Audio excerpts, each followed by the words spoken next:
Hello, hi guys, welcome back to my YouTube channel.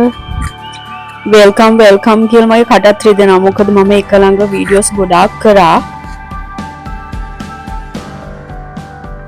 මේ vlog එක කරන්නේ මම ඇල්ල ඩේ එක. අපි කතරගම ඉඳලා මේ ඇල්ලට ඇවිත් ඉන්නේ. ඇල්ලදී ඉතින් ගොඩක් දේවල් වුණා. බලමු ඇල්ලදී අපි මොකද කරේ කියලා. එහෙනම් දිගටම බලන්න මගේ වීඩියෝ එක. ඔන්න අපි ගෙස්ට් එකට ආව ගමන්ම අපේ පැන්චෝ ටික වැඩ ටික පටන් අරගෙන තියෙන්නේ. ගෙස්ට් එකට එන වීඩියෝස් ටික නම් මට ගන්න බැරි වුණා. මොකද අපි එනකොට පොඩ්ඩක් වැස්සා. මේ පාර අපි තෝරගත්තේ කබාන එකක්. ඒක වෙනස්ම එක්ස්පීරියන්ස් එකක් වුණා අපිට. ඉතින් බලන්නකෝ අද අපි නයිට් එක කොහොමද කටියත් එක්කම සතුටින් ගෙවන්නේ කියලා. මේ අපේ චෙෆ් රුචිර එයා ප්‍රතිපාදන හම්බ වෙනකම් බලාගෙන ඉන්නවා කෑම හදන්න පටන් ගන්න. ඇත්තටම නයිට් එකේ කෑම ටික සුපිරියටම හදලා දුන්නා. thank you chef. අපි මේ පැත්තෙන් එතකොට සූටියට වැඩ ටික පටන් ගන්නයි යන්නේ. පේනවනේ අපේ පැටව් ටිකට නම් මාර් ෆන්.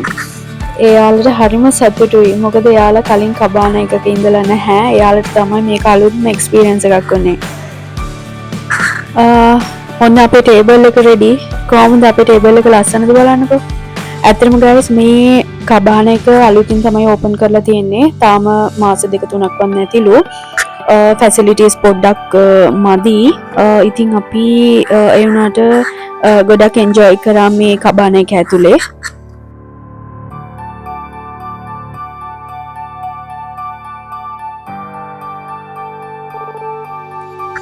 මේක තමයි මම ආසාවෙන්ම එඩිට් කරපු vlog එක. මොකද මේකේ සමහර වීඩියෝ දකින්නකොට මට තාමත් හිනා. ඇත්තටම ඒ දවස හරිම ලස්සනයි. අපි මේ ගත කරපු නයිට් එක ඇත්තටම ගොඩාක් ලස්සනයි. අපි පවුලේ හැමෝම ගොඩාක් එන්ජොයි කරා. ඇත්තටම මෙතෙන්දි මට වැදගත් වුණේ මගේ සතුට නෙවෙයි, අපේ අම්මලාගේ තාත්තලාගේ වැඩිහිටියෝන්ගේ සතුටයි, පුංචි අපේ පැංචෝන්ගේ සතුටයි. මට හිතෙනවා එයාලා ගොඩාක් එන්ජොයි කරන්න ඇති කියලා. ඒ වගේම මට පෙනුණා එයාලා ගොඩාක් එන්ජොයි කරා. ඉතින් ඒ ගැන ඇත්තටම ගොඩාක් සතුටුයි.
මේ ඉතින් උදෙන්ම අපේ කටියට රොටි හදන මම ඇල්ලේ ඇවිල්ලා රොටියක් කාලා ප්ලේන් ටිකක් බීවේ නැත්නම් වැඩක් නෑනේ.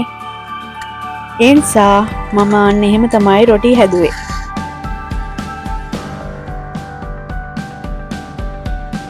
ඔන්න අපි උදෙන්ම චෙක් අවුට් වෙන්න යන්නේ. අපි ලිටල් ඇඩම්ස් පීක් යන්න තමයි ලෑස්ති වෙන්නේ උදෙන්ම. බලමු එහෙනම් අපි කොහොමද ලිටල් ඇඩම්ස් පීක් ගියේ කියලා.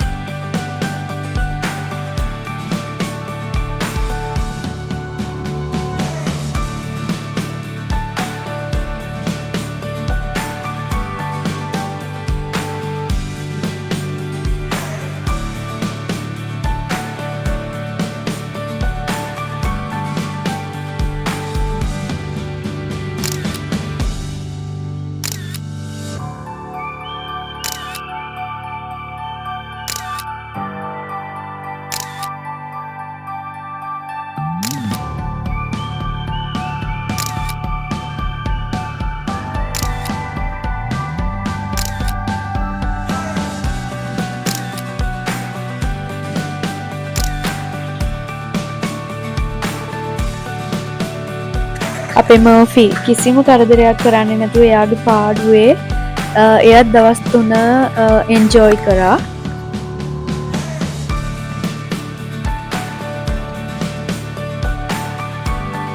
අපි ලිටල් ඇඩම්ස් පීක් යන්න කලින් අපේ කබාන එක ළඟම තමයි දෙමෝදර රේල්වේ ස්ටේෂන් එක තියෙන්නේ. අපි ගියා රේල්වේ ස්ටේෂන් එකට. ඇත්තටම මේ රේල්වේ ස්ටේෂන් එකේ තියෙන රේල්වේ එක හිතා ගන්න බැරි විදිහට පුදුම සහගත විදිහට හදලා තියෙන රේල්වේ එකක්. මෙතන මේ රේල්වේ එක හදනකොට බ්‍රිතාන්‍ය ඉංජිනේරුවන්ට වගේම ලංකාවේ ඉංජිනේරුවන්ට ලොකු ප්‍රශ්නයක් මතුවලා තියෙනවලු. ඉතින් කොහොම හරි අවසානයේ මෙන්න මේ විදිහට කන්ද වටේ රේල්වේ එක ගිහිල්ලා ස්ටේෂන් එක යටින් බින්ගේ හදලා මේ විදිහට තමයි අවසානට මේ ස්ටේෂන් එක හදලා තියෙන්නේ. මේ හදලා තියෙන විදිය ජටාවක් ආකාරයෙන් හදලා තියෙන්නේ.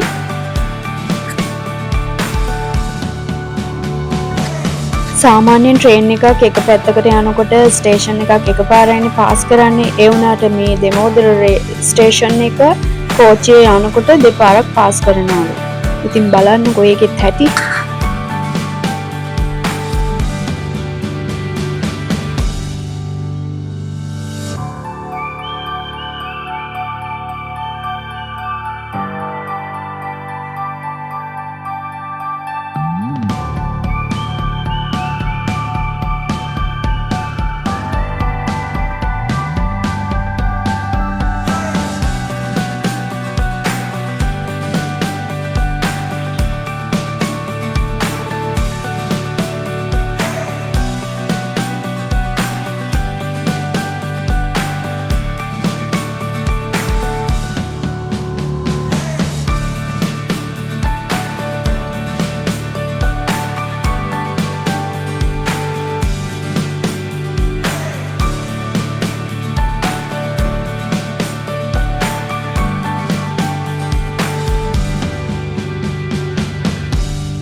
ඔන්න ගායිස් අපි දැන් ලිටල් ඇඩම්ස් පීක් නගින්නයි යන්නේ.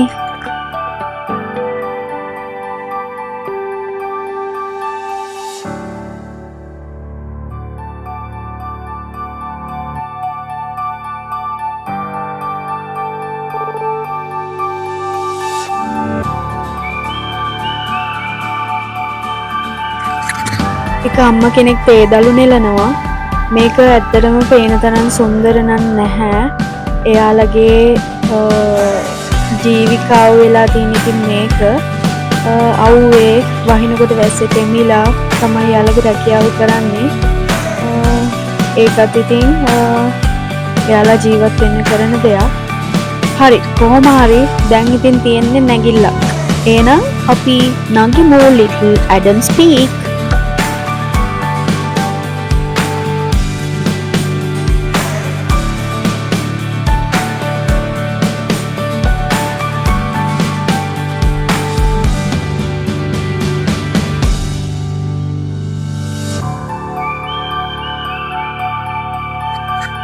කොහොමද අපි පැංචි ලිටල් ඇඩම්ස් පීක් යන විදිය? යනවා නෙමෙයි දුවනවා. පේනවනේ.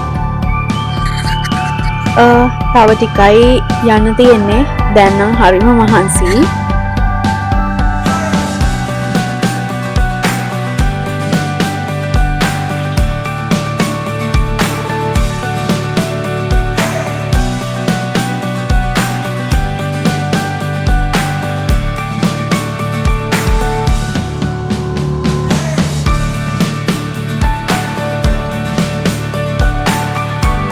ඔන්න කොහොම හරි අපි කන්ද මුදුනටම ආවා.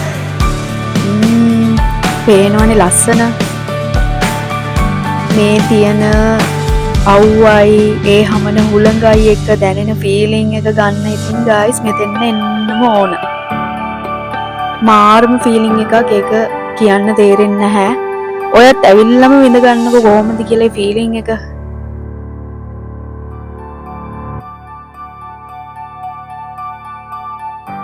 පෙනෙනවනේ ෆොරිනර්ස්ලා මේ නේචර් එකේ ලස්සන විඳ ගන්න විදිය. කතාවක් බහක් නැහැ. ඒගොල්ලන්ගේ පාඩුවේ නේචර් එකේ ලස්සන විඳිනවා. ඇත්තටම සමහර ෆොරිනර්ස්ලා මේ උඩට ඇවිල්ලා යෝගා කරනවලු, භාවනා කරනවලු.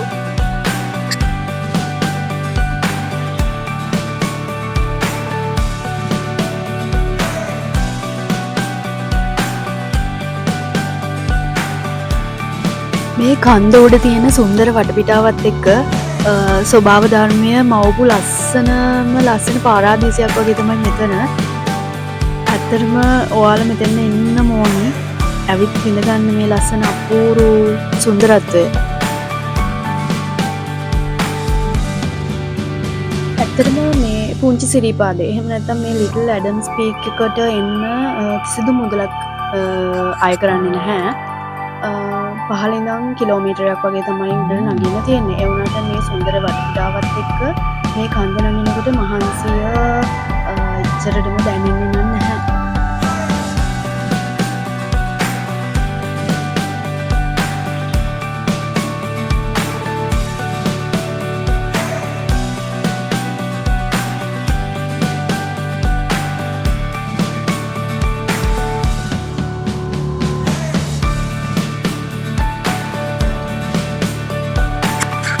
අපි පුංචි සිරිපාදේ උඩට ගිහිල්ලා පහළට එනකොට තමයි සිප් ලයින් එකේ මේ උන්චිල්ලාවේ යන්න හිතාගෙන ආවේ. ඒත් මගේ ප්ලෑන් ඔක්කොම මේ අවුල් ගියා. මොකද මේ මට සිප් ලයින් එකේ යන්නත් බැරි වුණා, උන්චිල්ලාවේ යන්නත් බැරි වුණා. සිප් ලයින් එකේ යන්න බැරි වුණේ ලන්ච් එකට යාලා ක්ලෝස් කරා. උන්චිල්ලාවේ යන්න බැරි වුණේ යාලට එතන රයිඩ් 6ක් විතර තිබ්බා. එතෙන් ගත වෙන කාලේ වැඩි හින්දා අපි ආවා. ඉතින් මට දුකයි. ඒත් මට එහෙදි ආයමත් මනෝජ් මල්ලිව හම්බ වුණා. එයා මෙහෙ ඉඳලා බදුල්ලේ ගියා. ඊට පස්සේ මට එයාව හම්බ වුණේ නෑ. මං ආස කරන ලස්සන චරිතයක්. ඉතින් මට එයාව ආයමත් දැක ගන්න ලැබුණා. මට ඒකට සතුටුයි. ඔයාව ආදරෙන් මතක් කරනවා මල්ලි.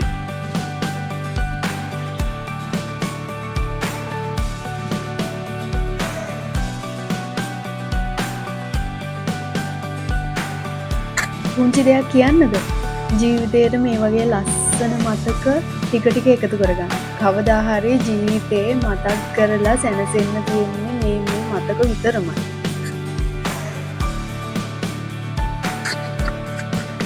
එහෙනම් guys මගේ channel එක subscribe කරන්න, like කරන්න, share කරන්න, comment section එකේ comment එකක් දාන්න. මම ඕනම comment එකක් බාර ගන්නවා. ඔයාලට කැමති comment එකක් දාන්න. එහෙනම් ලස්සන vlog එකක් තියෙනවා තව ඉස්සරහට. ඒ vlog එක බලන්න මාව subscribe කරන්න අනිවාර්යයෙන්ම. එහෙනම් bye.